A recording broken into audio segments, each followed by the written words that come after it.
Hi, everyone. I want to get started with a little bit of a simple example.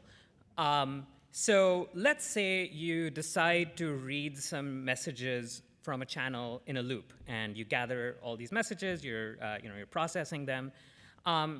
This is fine. This is like pretty normal Rust code. There's nothing wrong with this, but you realize that the channel is empty for long periods of time, right? So you want to print out a debug message, right? So you add a timeout, and then you print a message. Show of hands, who thinks this code is correct? All right, so there's nothing wrong with this code. This is all well and good. But now you realize that you need to write a bunch of messages out to a channel in a loop. Now, sometimes you have the opposite problem, and the channel gets too full, and it blocks. So you add a timeout and print a message here. It turns out that this code is often incorrect because not all messages make their way to the channel. Hi, I'm Rain, and I'm here to talk about canceling Async Rust. So this talk is split into 3 parts. The first part is about what cancellations are. They are an extremely powerful part of Async Rust, but also one that is very, very hard to reason thoroughly about.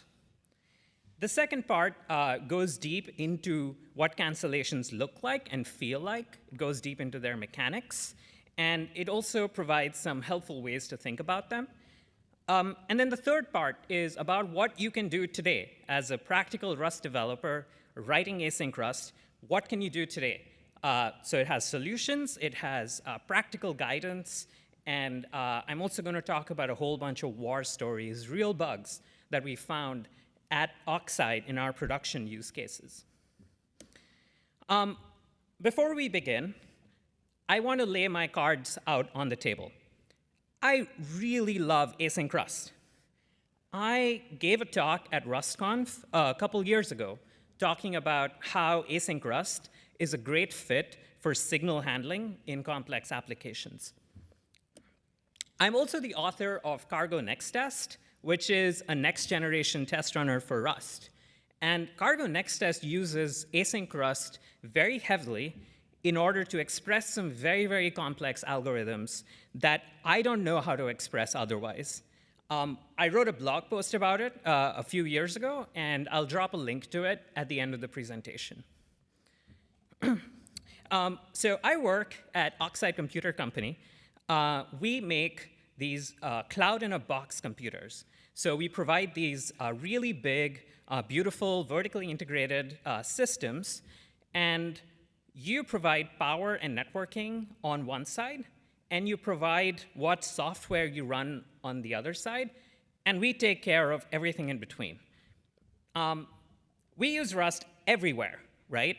And in particular, we use Async Rust very heavily in our higher-level software.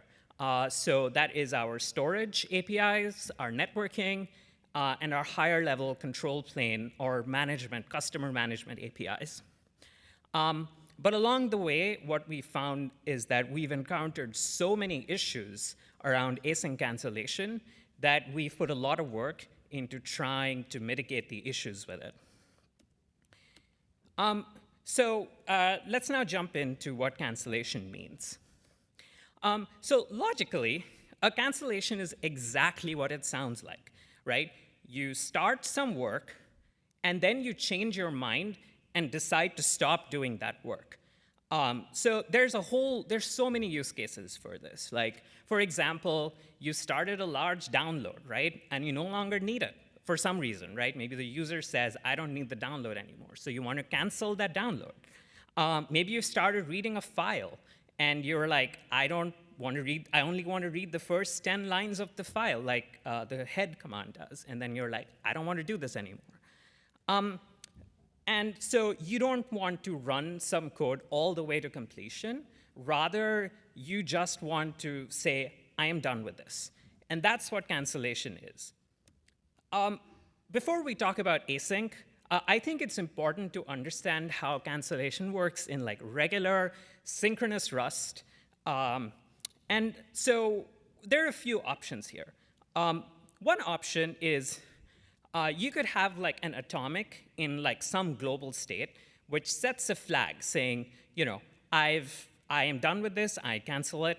And then on the other side, you can just check for that flag, and you can exit early if that flag is set. This approach works fine for small pieces of code, but it really does not scale well to larger chunks of code because you end up having to sprinkle these checks everywhere, and you have to remember to put these checks everywhere. It's a workable approach, but one that has trouble scaling up. Now, a related option, if you're working with some kind of framework especially, is that you panic with a special payload of some kind. Now, this might seem strange to you, and it is strange to me. You're not alone there. The Salsa framework for incremental computation, which is used by several projects, including Rust Analyzer, actually uses this style.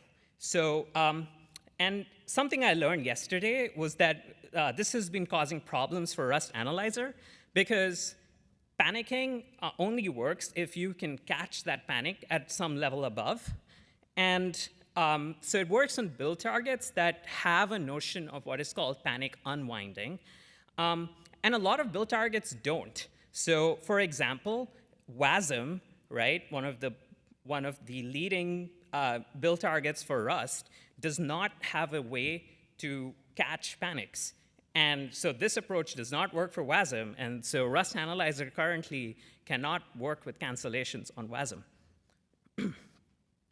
A third option is to kill the whole process. Now, this is a very, very heavyweight approach, but it is an effective one. In case your unit of work is an entire process, you can just kill the process. It works fine in some cases. What about killing a single thread? So some OSs do have APIs to perform this action. So Windows has an API called terminate thread. They tend to warn very strongly against it. And the reason for that is that, in general, most code is not ready for a thread disappearing from underneath. And in fact, killing threads is not permitted by safe Rust rules, and there are a whole bunch of issues that happen if you try and kill a thread on Windows. And safe Rust does not work well in that world. So as you can see, all of these options are suboptimal, or even if they're workable, they are of limited use in some way. And the way I think about it is that there isn't a universal protocol for cancellation in synchronous Rust. However, there is such a protocol in async Rust. And cancellations are very easy to perform in async Rust. So why is that so? To understand, let's look at what a future is. So here's a really simple example of a future here, right? So what you're doing here is that you're first performing some kind of network request. You are waiting for that network request to complete, and then you're processing it. So what Rust does when it looks at it is that it looks at this future, and it generates a state machine, which is just a struct or an enum in memory. This is what the state machine looks like. So if you've ever written async code before async await was a thing, I've done that. You have to write these state machines by hand. It is really, really annoying to do, but it is possible to do. And the big benefit of async, like the async keyword and await and stuff, is that the compiler will generate something like this enum for you without you having to handwrite it. The other thing the compiler does is it generates an implementation of the future trait. So this is understood future. And what happens is that when you call .await on the future, it gets translated down to this underlying poll function. And it is only when await or this poll function is called that something actually happens. And I think this is a real surprise coming from, if you've come from an application level language like JavaScript or C# or Go, this is diametrically opposed to that. So in languages like JavaScript, when you create a future or a promise, as it's sometimes called, it starts doing its thing in the background. That's regardless of whether you await it or not. Whereas in Rust, this request get call does nothing until you call .await on it. And I sound a bit like a broken record here, but that's because if there is like one thing that you should take away from this talk, it is this idea that futures are passive or inert, and they are completely inert until awaited or polled. So what does this universal protocol look like? Well, the universal protocol is simply to drop the future or to just stop awaiting it, because futures are passive. You can just not do anything with that future. And that is the universal cancellation protocol. You can just throw it away at any time. And in particular, you can throw it away at any time that the poll function is not being called. So what that effectively means is that any Rust future can be canceled at any await point. So at any point at which the future is suspended or poll is not being called, it can be canceled. And given how hard cancellation tends to be in synchronous environments, this is extraordinarily powerful. And in many ways, I think of easy cancellation as the greatest strength of async Rust. But there is a flip side, and that flip side is that cancellation is far, far too easy. And this is for two reasons. One of them is that it is very easy to quietly drop a future. We're going to see a bunch of code patterns soon, and all of those code patterns lead to that future being dropped. This would not be so bad if not for the second reason, and I think this is what makes it more challenging, is that cancellation of parent futures or parent state machines propagates down to child futures because of Rust's single ownership model, right? When you destroy some data, any data that it owns, it's also destroyed. And futures are just data. So to figure out whether a child future's cancellation can cause issues, you have to look at its parent, its grandparent, and all the way up the chain. So reasoning about cancellation becomes this very complicated non-local operation, right? And that is really unfortunate. So before we move on, I'm going to cover some examples. But before we do that, I want to talk about a couple of terms, and some of which you may have seen already. So the first term that I think people have often talked about is cancel safety. So if you've been in the Tokio documentation, you've probably seen mentions. There's usually a section which says cancel safety. As generally defined, what cancel safety means is that it is the property of a future that can be canceled without side effects. So for example, a Tokio sleep future, which is a future that may resolve after whatever duration you pass in it. So it's like 5 seconds, you can say, and so that future will complete after 5 seconds. Now this future, you can cancel it, and that will not have any side effects, right? Like it's just a future that sleeps. So that is an example of a cancel safe future. An example of a cancel unsafe future is the one we just saw, right? The sending a message over a channel. That is cancel unsafe, because if you cancel that future before it is completed, there is a side effect, and that side effect is that that message is lost forever. The important thing about cancel safety is that it is a local property of an individual future, and you can analyze that without necessarily thinking about the larger system. But I think this is really important. Cancel safety is not all that one needs to care about. What matters is the context the cancellation happens in. So in other words, whether this cancellation causes some kind of property in the system to be violated.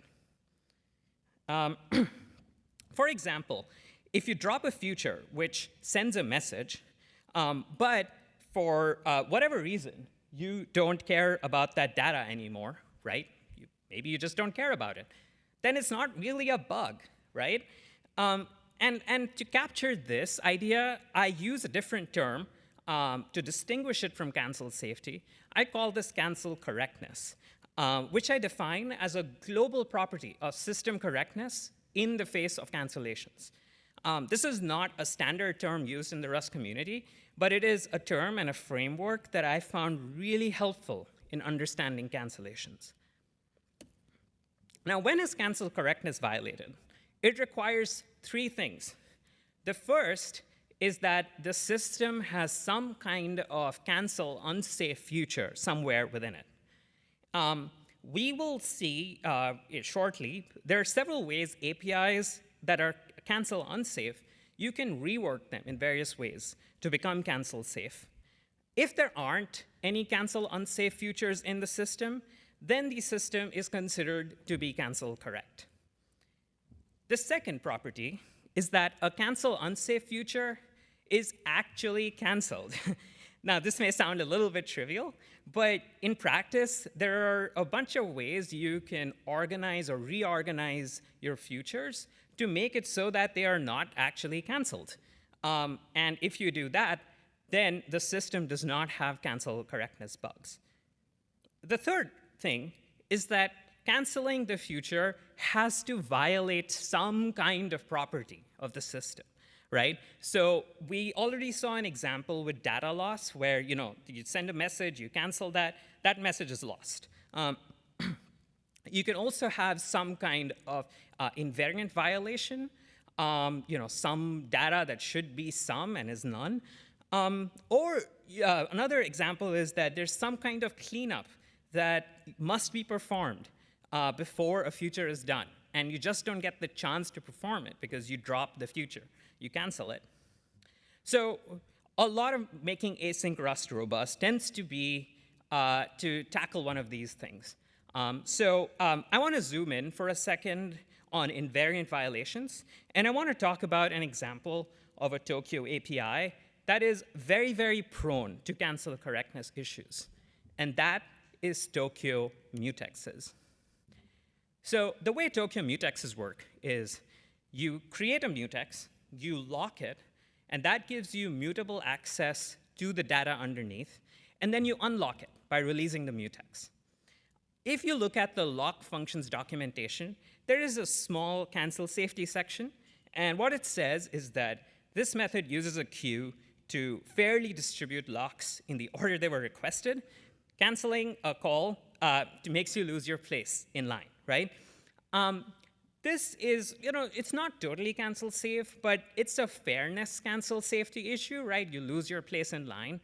But this is not the whole story. And the problems here lie in what you actually do with the mutex. So this is something we found, which is that in practice, most uses of mutexes are in order to temporarily violate invariants that are otherwise upheld when a lock isn't held. So this is a real-world example of a cancel correctness bug that we found at my job at Oxide. So we had code to manage a bunch of data sent over by our computers. We call them sleds.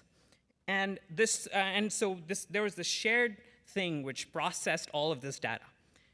So the shared state was guarded by a mutex. And a typical operation was, you obtain a lock on the mutex. You obtain the sled-specific data by value.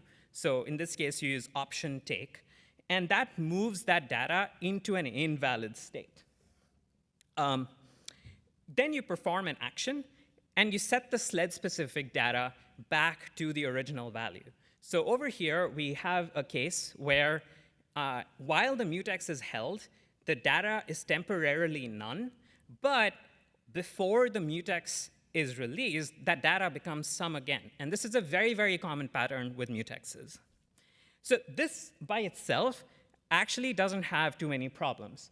But what happened is that the action to process data had a wait point inside it.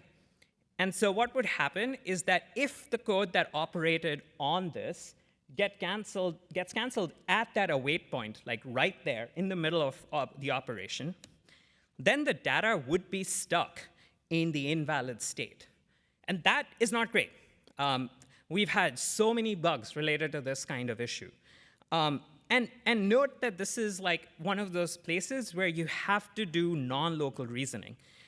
You have to look at, okay, is your parent going to cancel you? Is your grandparent going to cancel you? Like, you have to think about like this global context, and like, it's so hard to reason about. This problem is so common and pervasive that we recommend, at Oxide at least, that people avoid Tokio mutexes entirely. And if you must use them, we at least try to not await across invariant violations. So don't await across a state where something can be none. This can be really hard to do, so we tend to avoid mutexes altogether. Now I think it's important to talk about what kinds of code patterns can lead to futures being canceled, right? Like that parent or grandparent, what can it do which can cause this kind of cancellation to happen? The most straightforward example, and maybe this is a bit of a silly example, but it is the most straightforward one, is that you create a future and then you forget to call .await on it. Now, you've probably seen this message, which is like, unused implementer that must be used. This is what you see with like a must-use kind of lint. But what has happened for me a whole bunch of times is that this future, this async work thing, it returns a result. And I don't care about the result. So I want to silence the result, but I forget to call .await on it. So I silence the future message. And that's just really, really unfortunate. I know this sounds really trivial, but like I have scratched my head so many times just like running into this.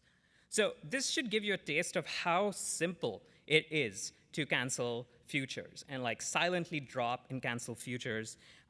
I've made this mistake so many times. I've written Async Rust for like the last 8 years, and I've made this mistake so many times. Another example is try operations. So an example is try join. There's also try collect. There's a whole bunch of try operations that you can find in the Tokio and futures libraries.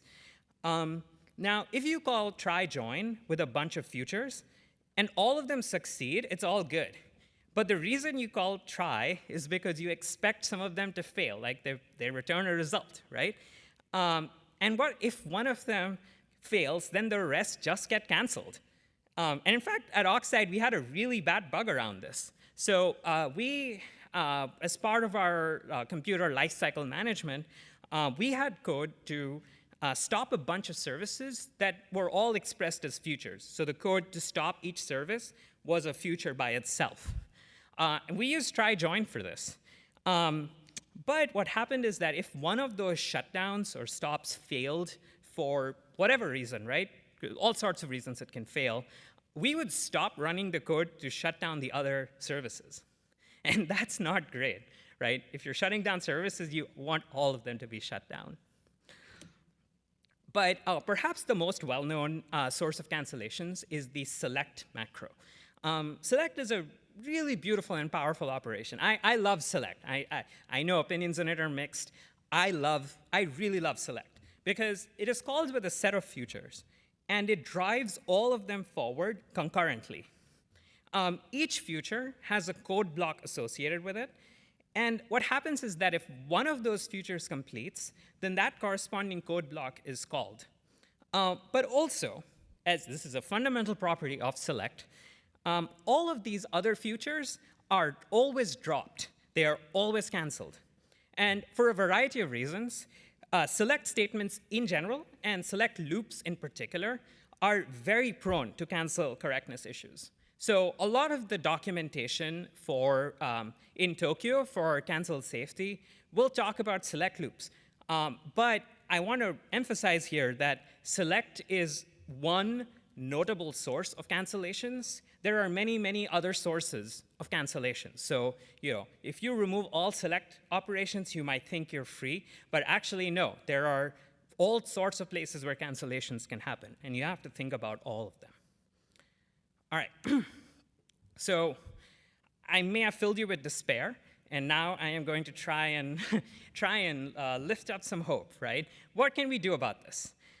So I want to break some bad news again to you, but the big issue with this is that there is no general and fully reliable solution to reason about this in Rust today. But what we found is that there are a few patterns that reduce the likelihood of bugs. And we have incorporated these patterns at our workplace, and we've been pretty successful at managing cancellation issues. So how do you think about this? So this is where I think the cancel correctness framework really helps, because there are these three prongs, and all of these three have to come together to produce a bug. So most of the solutions we've come up with directly address one of these prongs. And so if you knock one of them out, then there is no longer a cancellation bug. So let's start off by looking at the first prong here, that the system has a cancel unsafe feature somewhere within it, right? Can we use code patterns to make this cancel safe? It turns out that in many cases you can. And so I'm going to give you two examples here. The first one is channel sends. So if you remember, we introduced this at the very beginning. And we had a bug here where we would lose messages entirely. Can we find a way to make this cancel safe? And it turns out, yes. And the way you do that is you break up the operation into two parts. So this doesn't work in all cases, but it works in a whole bunch of cases where you break it up into a first component, which is to reserve a permit or slot in the channel, which is an initial operation, and that is cancel safe. The second is that you actually send the message now that you've reserved it. So while you have hold of a permit, there is a slot in the channel that is waiting for you to send a message. And so this is an operation that is infallible. There's also reserve many method if you want to send many messages at the same time. And this is a really powerful general pattern that works not just for this, but there's a whole bunch of cases where it works. I do want to put an asterisk here. The reserve is not entirely cancel safe because channels in Tokio follow a first in, first out pattern where dropping the future makes you lose your place in line. It's similar to mutexes. Put a pin in this for now. We are going to come back to this very shortly. The second example that I really like is with Tokio's async write. Now, if you've written synchronous Rust, you're probably familiar with the write all API, which just writes an entire buffer out into a writer. It's just like super convenient to use. It's a great API. There's nothing wrong with this in synchronous Rust. But if you translate this to async Rust, this write all example is absolutely not cancel safe. And the reason it's not cancel safe is that if the future that is writing this out is dropped before completion, you have no idea how much of your buffer was written out. And this is a huge, huge problem. So in order to address this, there is an alternative API, which I really love. It's called write all buff. And it's in the same async write ext as write all. But it is carefully designed to enable the reporting of partial progress. And it doesn't just accept like a buffer of bytes, but instead it accepts something that looks like a cursor over a buffer of bytes. And so when part of this buffer is written out, the cursor is advanced by that many bytes, which means that you have recorded partial progress while running this future, or you can think of it as like externalizing progress, where your progress is reported up to the caller. And so if you call write all buff in a loop, you will be resuming from this partial progress, and it works really well. It's a great pattern. Again, works in a lot of cases. It's just something that you can incorporate into your own futures code as well. So going back to the 3 prongs, the second prong is about actually canceling futures. What code patterns can be used to not cancel futures? Here are a couple. The first one is that in a place like a select loop, you can resume futures rather than canceling them each time. And it's a bit annoying to do, but you achieve this by you pin a future, and then you poll a mutable reference to that future. Excuse me. This actually works quite well. Coming back to an example of MPSC sends, the one asterisk with reserve that we had was that canceling it makes you, canceling it makes you lose your place in line. Instead, if you pin this reserve future and you poll a mutable reference to it, you don't lose your place in line. Does the difference here matter?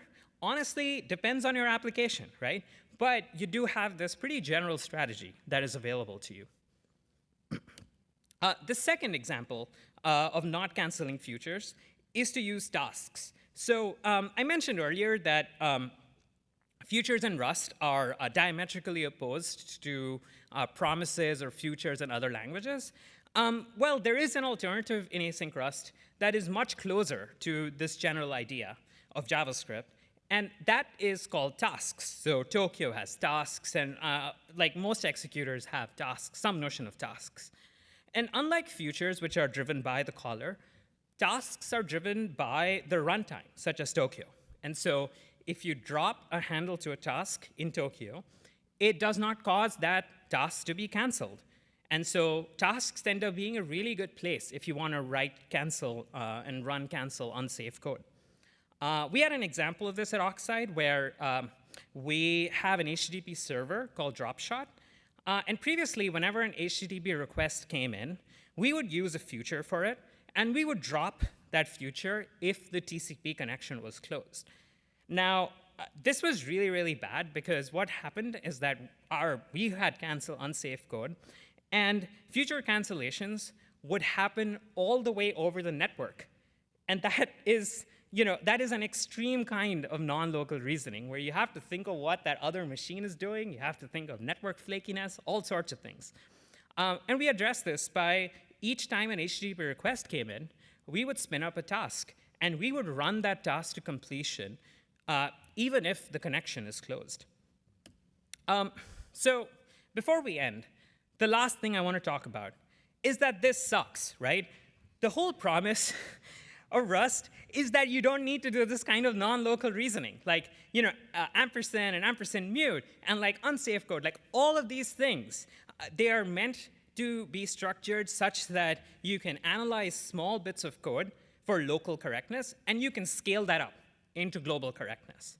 And future cancellations, they fly directly in the face of that. And I personally think that they are the least rusty part of Rust. There's a few others in my list, but this is number 1. And this is really unfortunate. I mean, ideally, there would be something a little more systematic than this kind of ad hoc reasoning. There doesn't exist anything in safe Rust today. But there are a few different ideas that people have come up with.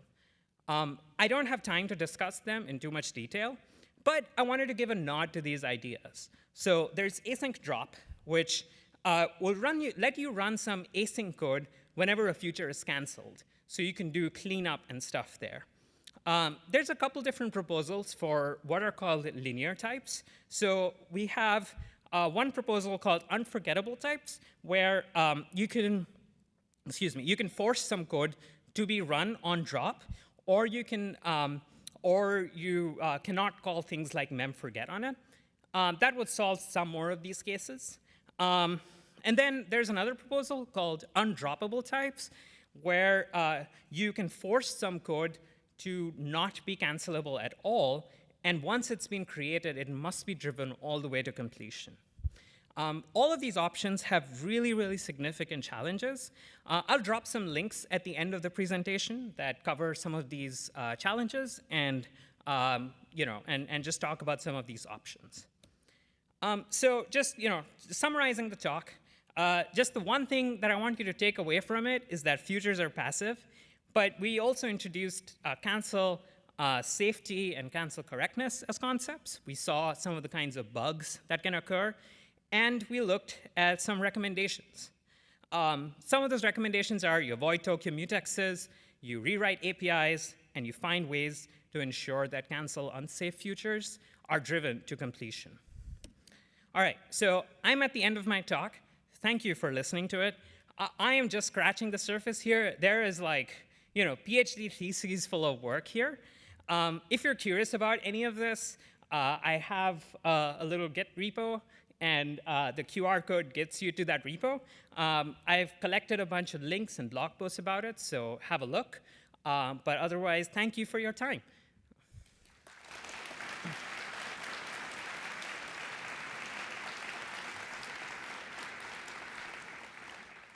So I think I have a little bit of time for a couple of questions. So are there any questions from folks?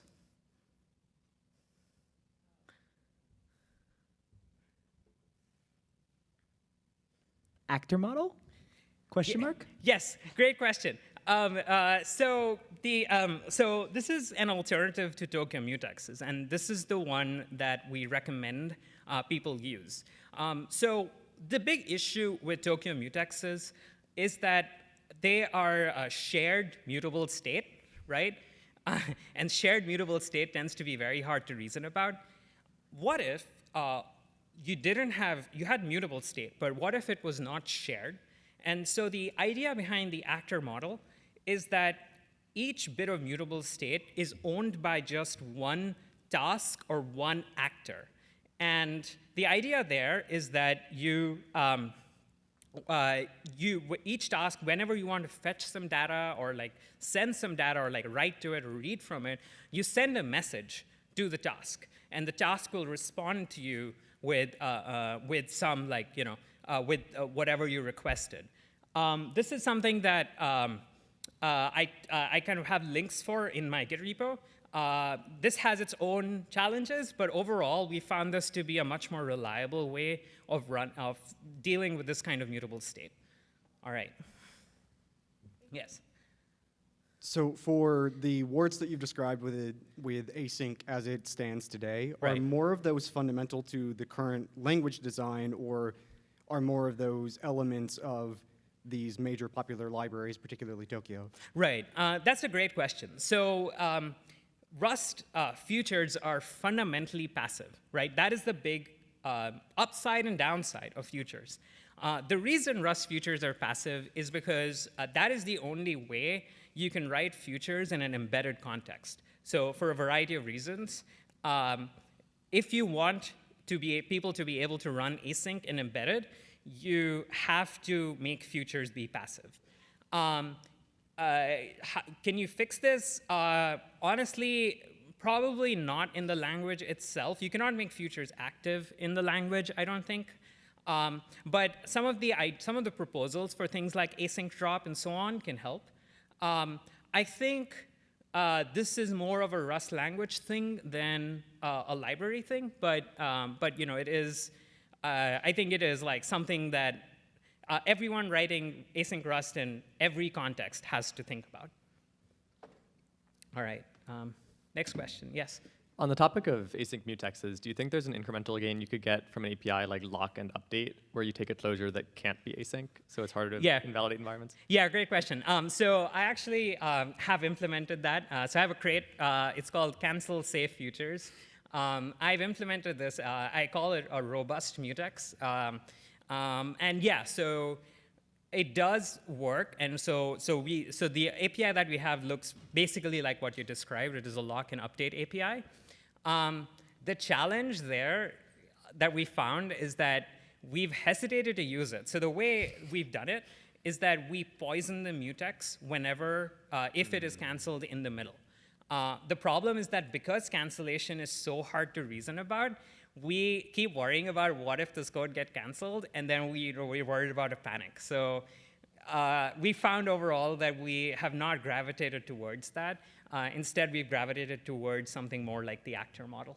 Yeah, that makes sense. There's Yeah. also maybe some inspiration to gain from, there's a replace with crate, which has similar patterns for like, if you, it's basically doing an in-place owned update on values Right. that also has to account for unwinding. So Yeah, yeah. it has things like you can replace with a default value or something that happens Right. on panic. Maybe Yeah. maybe there are better APIs, but it's all kind of a mess. Yeah, I think APIs can get you some of the way there, and we saw some examples. But I think the Mutex challenge is just so fundamental. It feels like to me that I don't think APIs can get you to a place where you feel confident using them. Thanks. Yeah. Okay, this is a Yeah. very last quick question. Yes. Please note that there is a Discord also where you can ask further questions. Yes, and I'm happy to answer more questions offline. But yeah, go on. Yeah, I was wondering if you had any experience or any luck with in your select loops. Yes. With trying to express things as streams. Yeah, that's a good question. So for context here, there's been some work in providing APIs that are maybe a little bit less powerful than select. And so there's like stream merge and a bunch of other APIs.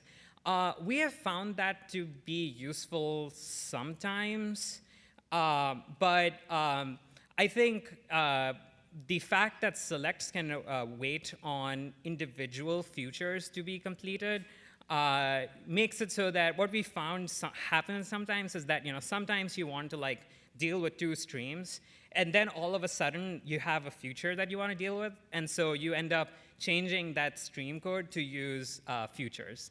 So it's less powerful, it's less easy to get wrong, but the lack of power sometimes does show up in practice.